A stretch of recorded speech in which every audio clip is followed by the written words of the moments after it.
America is being gripped by a drug epidemic, largely driven by the synthetic opioid fentanyl. It is killing 1,500 people every week across the country. And this crisis is nowhere more evident than here in Skid Row, Los Angeles. Actor Chris Browning spent 12 years as an addict.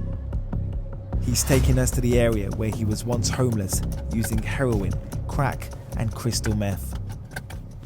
I could just openly use drugs there because they didn't care. We're way out in the North Valley. Nobody cares. It's just like, stay out of Hollywood, basically. So, they left us alone, and that's why I stayed out here. But I always had to have a car because I was a shoplifter, and my little hustle. Everybody has a hustle, and my little hustle was stealing vodkas and cognacs, the premium stuff from the supermarkets, and selling them to the Russian mafia guys in West Hollywood. And so I'd hit 10 stores every day and get like usually 6 bottles or 12 bottles out of each store. And so I could make $1,000 or $1,500 every day, and I still lived in the bushes. I still woke up broke and drugless every day.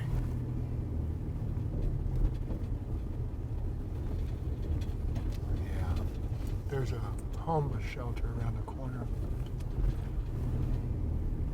As frightening as it may look, these people aren't dead. They've collapsed on the ground, having used fentanyl, which is killing hundreds and thousands.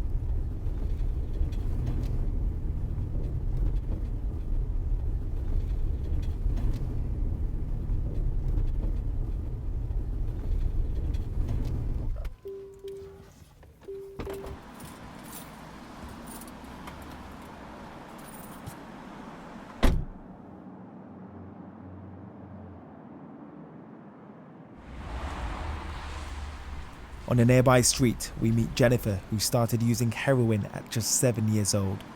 She recently overdosed on fentanyl. I'm scared to die because I'm scared I'll never be able to get high again. Ain't that crazy? That's crazy. That makes sense to me. It makes a good sense, but that's just too much for me to accept for myself because I'm better than that. That's right, babe. A lot of people watching this will be so surprised to hear you say that. Yeah. I think a lot of people feel that way sometimes. Yeah. And I think maybe they're just afraid to say it, but that's how much I depend on drugs. And that's terrible because I don't want to depend on drugs. I want to be able to depend on my wife or my kids or myself. Jennifer's wife, Linda, is now clean after 40 years and is now trying to help her off the drugs. Me and her have been through, I think, everything you could possibly think of. And we have not, God has not separated us yet, so we know it's meant to be. But for me, my addiction, I'm starting to see things, the part I play in it. And it's hard for me because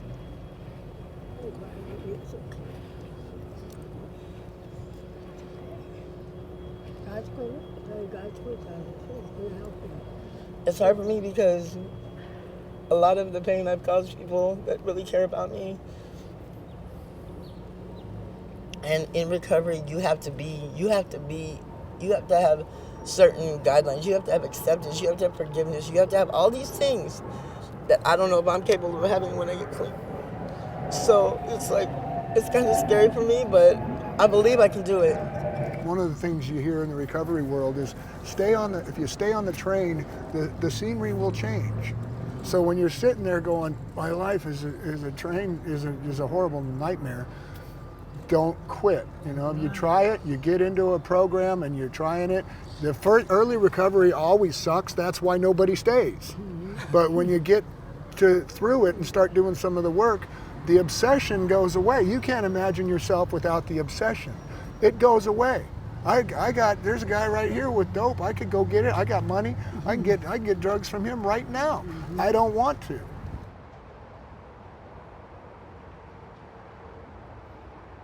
This is where I was off and on for 6 years. And Yeah, I was right in here. I was right in here. So this is where you spend a lot of time doing drugs? Yeah, I spent as much time as I could here. And that was the thing. I mean, I spent half of those 6 years, I spent half of it in the LA County Jail. The terrifying reality of this crisis is that anyone can get sucked in. We met Boris from Guatemala, who's homeless and living in this tent. He's addicted to crystal meth. How long have you been using crystal meth? ¿Cuántos años? ¿Por 5? 5 years. Oh. 5 years. And you've been acá 5 años? Acá? ¿Y aquí en el Galpin? Yeah, down the way a little bit where I used to live, and here. Do you want to stop? You want help? Muchos hombres muertos acá. A lot of dead guys here. Muchos mueren por fentanyl. Fentanyl. Ajá. That's what's getting everybody. Mucha gente.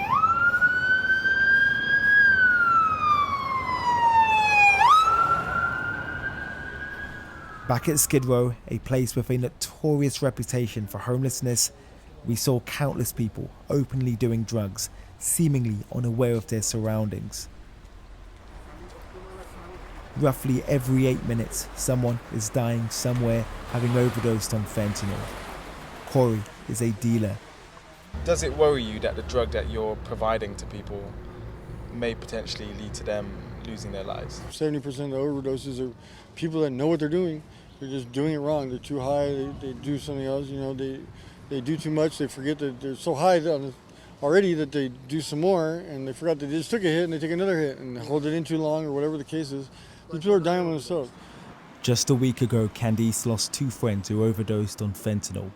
Her early ambitions were overtaken by drugs after losing her mom. How long you been down here? 17 years? Been down here in Skid Row? Yeah. 17 years? What drugs do you use? I smoke heavy once in a blue moon, not all the time. Do you use fentanyl? Nope. Did you ever get fentanyl on accident? Yeah, on accident. It killed me twice. Yeah. I couldn't help noticing, amid the misery and desperation, there were bonds being formed. Detroit has lived here since the late 1980s. I don't go to jail. After I met this one, You keep him out of trouble? yes, he gave me out of trouble. Jamie keep you out of trouble? Yes, I am. Yes, he does. Yes, I am. It is difficult to see a way out for many here. The ravages of fentanyl is destroying lives indiscriminately, leaving no one untouched. Chris survived his 12-year ordeal, but it's left its mark behind. Well, yeah, like these shiny craters and stuff. And that's where you used to put the needle? Well, it was one of the places I would put the needle, and then I would miss, and I would get a big infection there, and it'd be a big blob of stuff. I went on the backs of my hands, and yeah, I mean, anywhere I could find a vein, I screwed my own career up. I was on a trajectory. I was a regular on a couple of sitcoms, and I had I lived in a beach house in Malibu, and things were going good, but my sister had died, my younger sister, Meredith. She drank herself to death at 27, and I was 29. And from that point on, I just didn't care. I drank and used as much as I could get my hands on, and people would say, man, if you keep going like that, you're gonna die. And I would say, when? Do you think Meredith would be proud of how far you've come? Yeah, I think my sister would be proud.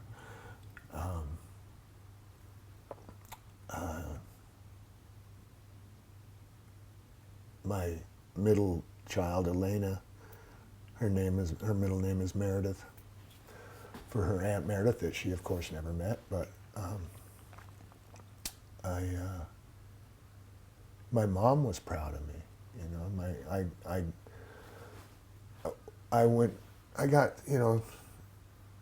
for years, the only way that my parents could find out if I was alive was by checking with the LA County jail system.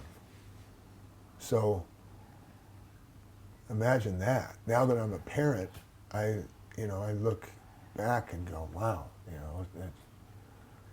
imagine if the only way I could find, because I was punishing them because they had to turn their backs. They had to cut me off eventually because they would, they were told, you're going to enable this kid to death. You got to stop helping him, because I was coming at him with all kinds of bull stories about how I need money for this and that. And it was just to get loaded. So they finally cut me off, and I was, punishing them. So I'm like, I'm not even going to call them, fine.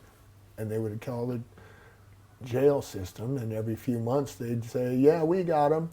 And they would be like, oh, thank God, my kid's in jail. That means he's alive. So when I finally got sober, I called my mom every day for 10 years until she died. I've been to where it's so much easier for me to just say, yeah, I tried that once, it's bull. Now I've just given myself permission to not have to try it again.